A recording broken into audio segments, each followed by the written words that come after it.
Hai teman-teman, saya Vina Puspitasari dari kelas EKM 4 dengan NIM 142152997. Assalamualaikum warahmatullahi wabarakatuh teman-teman. Alhamdulillahirrabbilalamin. Assalatu wassalamu ala asrofil anbiya'il wal mursalin wa ala alihi wa sahbihi ajmain. Puja dan puji syukur marilah kita panjatkan atas kehadirat Allah Subhanahu wa taala yang senantiasa memberikan kita banyak sekali nikmat, terutama nikmat sehat dan kesempatan sehingga kita bisa menjalani hari-hari dengan bahagia.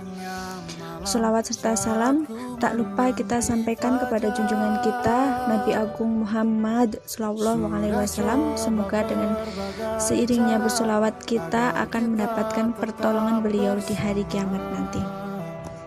Apakah kita setuju dengan pernyataan bahwa wanita itu mulia? Agaknya begitu ya. Tambah lagi dengan semakin menguatnya Islam di muka bumi ini, maka semakin terkesiarlah kemuliaan seorang wanita. Wanita itu mulia, dan salah satu kemuliaan terbesar dari wanita bisa kita lihat dari sosok malaikat yang ada di dunia ini. Siapa dia? Siapa lagi kalau bukan ibunda, ya kan? Sebagaimana diterangkan oleh Nabi Muhammad SAW dalam kalamnya bahwa surga ada di telapak kaki ibu. Kiasan ini menerangkan kepada kita tentang betapa mulianya posisi wanita, khususnya ibu dalam Islam. Bahkan hal tersebut pula ditegaskan pula oleh Allah dalam Al-Quran surah Al-Isra ayat 23 tentang larangan berkata kepada orang tua. Itulah sejatinya penguatan tentang tingginya derajat seorang ibu sekaligus wanita dalam Islam. Teman-teman yang dimuliakan oleh Allah Subhanahu wa taala, kemuliaan selanjutnya dari seorang wanita dalam Islam ialah dari segi pakaiannya. Wanita dalam hadis riwayat Imam Muslim diterangkan oleh Rasulullah sebagai perhiasan dunia, yaitu dunia adalah perhiasan dan sebaik-baiknya perhiasan dunia adalah istri yang solihah. Hadis riwayat Muslim. Jika sudah begitu, apa kiranya langkah yang bisa dilakukan seorang wanita supaya bisa dipandang sebagai sosok perempuan yang mulia dalam Islam? Teman-teman yang berbahagia, dalam Al-Quran surat Al-Waqiah ayat 23, Allah berkalam, Ka'amsat lil luwil maknun, yang artinya laksana mutiara yang tersimpan baik. Bila kita lihat mutiara, alangkah indahnya ketika mutiara tersebut mampu bersinar. Orang-orang yang memilikinya tentu akan menjaganya, menyimpannya dengan baik di tempat yang baik pula. Agaknya perempuan muslimah pula demikian. Perempuan adalah mutiara ketika ia bisa menjaga dirinya, menutup sesuatu yang harus ditutup, yaitu aurat, mengenakan hijab yang menutup aurat, menjaga suaranya, hingga menjaga rasa malunya. Kemudian, sungguh wanita yang demikian derajatnya adalah perempuan mulia dalam Islam, laksana mutiara yang tersimpan dengan baik. Berbeda dengan akhir zaman seperti sekarang ini, di mana banyak wanita mulia tidak peduli lagi dengan rasa malu. Imbasnya hadirnya media sosial, hadir pula wanita dengan sejuta gayanya. Imbas hadirnya media sosial, hadir pula wanita dengan sejuta gayanya, memamerkan auratnya, berjoget ria demi konten, demi follower, demi komentar dan likes tanpa peduli lagi dengan fitrahnya sebagai seorang wanita. Alhamdulillah. Semoga keluarga kita, saudara-saudari kita, teman-teman kita dijauhkan dari perilaku yang membuat kemuliaan seorang wanita jadi hancur. Kemudian, sejatinya wanita yang mulia ialah mereka yang bisa menjaga dirinya serta berperilaku layaknya seorang wanita sebagaimana tuntutan Al-Quran dan hadis. Islam menempatkan wanita sebagai makhluk yang mesti dijaga, dilindungi, serta dididik supaya dari rahimnya lahir seorang penerus bangsa yang taat. Lebih daripada itu, keindahan seorang wanita dalam Islam pula tidak dipandang dari segi rupa, fisik, hingga gaya sebagaimana acara idol, princess, hingga duta yang sering kita lihat di televisi. Keindahan wanita dalam Islam adalah dari segi lahir dan batin yang tercermin dalam akhlak mulia dalam kehidupan sehari-hari, baik ketika dirinya sedang sendiri bersama keluarga atau ketika dirinya berada di tempat umum.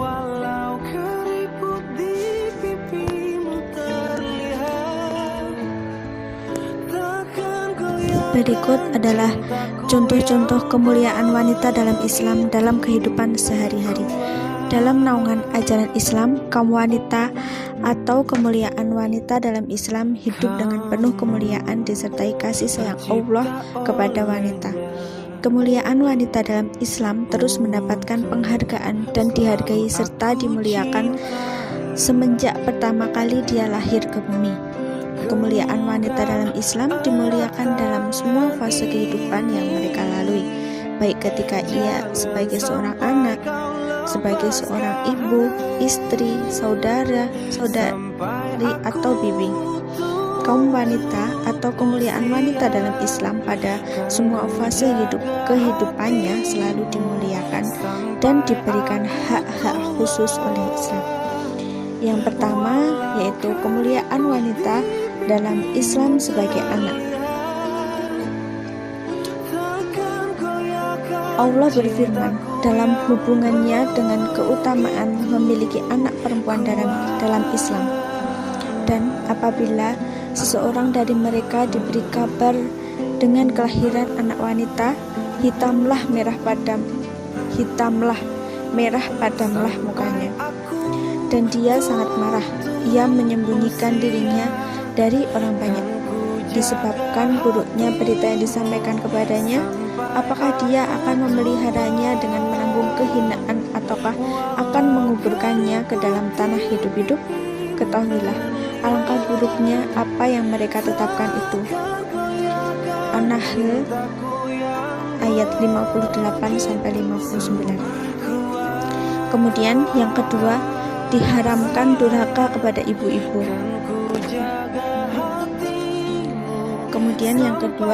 Diharamkan durhaka kepada ibu. Sesungguhnya Allah telah mengharamkan bagi kalian perbuatan durhaka kepada para ibu, dan dosa kepada ibu merupakan dosa yang paling berat dalam Islam. Menahan hak atau yang harus ditunaikan dan selalu meminta sesuatu atau yang bukan haknya, serta perbuatan mengubur bayi wanita hidup-hidup, yaitu hadis riwayat Al-Bukhari nomor 5975 dan Muslim nomor 593.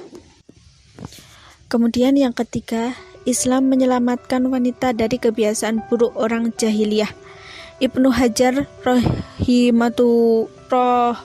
rahimahullah menyebutkan bahwa orang-orang jahiliyah menguburkan anak-anak dan tidak menghiraukan kemuliaan wanita dalam Islam dengan dua model dan melanggar ayat-ayat Al-Quran tentang hak anak.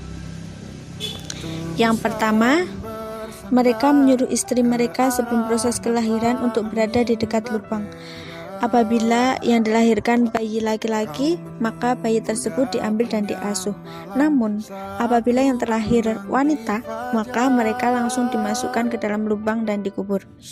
Yang kedua, sebagian mereka apabila anak wanitanya sudah berumur 6 tahun, sang ibu disuruh untuk menghiasi dengan alasan akan dibawa ziarah ke karib kerabatnya. Kemudian, dia dibawa ke tengah padang pasir hingga sampai pada sebuah sumur. Lantas dia disuruh melihat ke dalam sumur tersebut. Saat dia melihat ke dalam, ia didorong ke dalam kemudian ditimbun. Fathul Bari.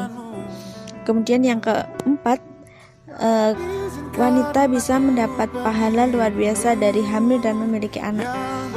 Kepunyaan Allah lah kerajaan langit dan bumi. Dia menciptakan apa yang Dia kehendaki Dia memberikan anak-anak wanita kepada siapa yang Dia kehendaki dan memberikan anak-anak lelaki kepada siapa yang Dia kehendaki. Atau Dia menganugerahkan kedua jenis laki-laki dan wanita kepada siapa yang dikehendakinya, dan Dia menjadikan mandul siapa yang Dia kehendakinya. Sesungguhnya Dia Maha Mengetahui lagi Maha Kuasa. Asy-Syura ayat 49-50. Kemudian keutamaan yang kemudian contoh yang kelima, orang tua masuk surga karena memelihara anak wanitanya dengan baik. Barang siapa memiliki anak wanita dan dia tidak menguburnya hidup-hidup, tidak pula dia hinakan dan tidak lebih mengutamakan anak laki-laki darinya, maka Allah akan memasukkan ke dalam surga. Musnad Imam Ahmad. Kemudian selanjutnya, memelihara anak wanita menjauhkan dari api neraka. Seperti barang siapa memiliki 3 anak wanita dan dia bersabar atas mereka serta memberikan mereka pakaian sesuai kemampuannya, maka Allah akan menjadikan mereka sebagai hijab atau penghalang baginya dari api neraka pada hari kiamat. Sunan Ibnu Majah nomor 3669. Kemudian barang siapa mengasuh 2 anak wanita sampai mereka mencapai usia balik, maka dia akan datang pada hari kiamat bersamaku seperti 2 beliau. Seperti 2 ini, beliau menyatukan 2 anak jarinya. Sahih Muslim nomor 2631. Kemudian contoh yang ketujuh, mencium anak wanita memberikan rasa kasih di hati. Apakah kalian pernah mencium anak-anak kalian? Dia menjawab, kami tidak mencium mereka. Rasulullah kemudian bersabda, saya tidak mampu menjadikan rasa kasih sayang di hatimu jika Allah telah mencabutnya dari hatimu. Sahih Al-Bukhari nomor 5998 dan Sahih Muslim nomor 2317. Kemudian contoh yang ke-8, kemuliaan wanita dalam Islam sebagai ibu. Kami perintahkan kepada manusia supaya berbuat baik kepada orang tua ibu bapaknya. Ibunya mengandung dengan susah payah dan melahirkan dengan susah payah pula. Mengandungnya sampai menyapihnya adalah 30 bulan. Sehingga apabila dia telah dewasa dan umurnya sampai 40 tahun, ia berdoa, ya Rob, tunjukilah aku untuk mensyukuri nikmat Engkau yang telah Engkau berikan kepadaku dan kepada ibu bapakku, dan supaya aku dapat berbuat amal soleh yang Engkau ridhoi. Berikan kebaikan kepadaku dengan memberi kebaikan kepada anak cucuku. Sesungguhnya aku berbuat kepada Engkau dan sesungguhnya aku termasuk orang-orang yang berserah diri. Al-Ahqaf ayat 15. Kemudian selanjutnya, anak dilarang berkata kasar kepada ibu, dan Robmu telah memerintahkan supaya kamu jangan beribadat kepada selain Dia, dan hendaklah kamu berbuat baik pada ibu bapakmu dengan sebaik-baiknya.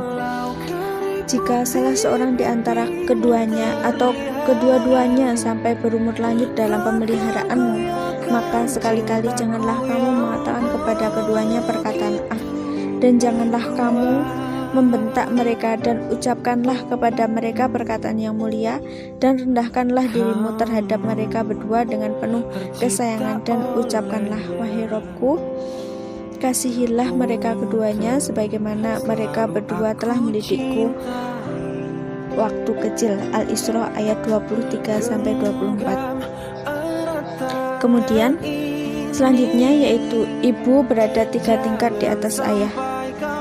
Wahai Rasulullah, siapakah yang harus saya perlakukan dengan baik? Rasul menjawab, ibumu. Lelaki tersebut bertanya lagi, kemudian siapa? Beliau Sallallahu Alaihi Wasallam menjawab, ibumu. Lelaki itu bertanya lagi, kemudian siapa? Beliau Sallallahu Alaihi Wasallam menjawab, bapakmu. Sahih Al-Bukhari nomor 5971 dan Muslim nomor 2548. Kemudian, berbaktilah kepada ibu adalah jihad. Saya bertanya kepada Nabi Shallallahu Alaihi Wasallam, amalan apa yang paling dicintai Allah? Beliau menjawab, sholat pada waktunya. Kemudian bertanya lagi, kemudian apa lagi? Beliau menjawab, berbakti kepada orang tua. Aku bertanya lagi, kemudian apa lagi? Beliau menjawab, jihad fi sabilillah. Sahih Al-Bukhari nomor 5970 dan Muslim nomor 85. Mungkin cukup sekian dari saya, kurang lebihnya mohon maaf. Wassalamualaikum warahmatullahi wabarakatuh.